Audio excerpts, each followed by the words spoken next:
We came to the Brecon Beacons with William this year with only one specific plan: to conquer Pen y Fan, which is the highest peak in South Wales at nearly 900 metres in height. This was partly because on our last visit in the autumn we had just missed out on getting to the top, after William wasn't enjoying the windy conditions on the ridge leading to the summit. This time we thought we'd learned our lesson and planned our Pen y Fan excursion well, choosing the mildest, clearest and least windy day to attempt the big walk. We also now have a carrier for William, which we'd been strategically practicing with over the previous days. Our ascent began well, with William seeming very comfortable on my back.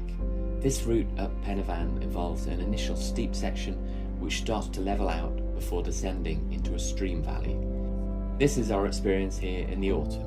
After crossing the stream, it's another steepish climb before a final walk along a near horizontal ridge, the part we missed last time. Today we got to the top of the first section quite quickly, but this is when things unfortunately turned. It wasn't the wind and rain today. I think William just decided he didn't fancy what was ahead, and he might have got a bit cold with being still on my back.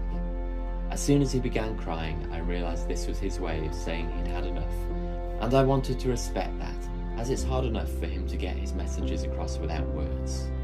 He settled a bit when I told him we'd go back to the car, although continued crying for most of our descent. This was a shame, and maybe a sign that he'd got out of his comfort zone. William did pretty much no walking on our excursion, apart from the final 100 metres once we could see the car. We went on to have a bit of a challenging day, as is sometimes the way, although there were good bits.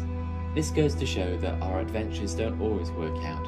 In fact, sometimes we feel a bit crazy for attempting them, but at the same time, we know that with William's sensory seeking, he needs activity in his life, so we continue to try to find our balance.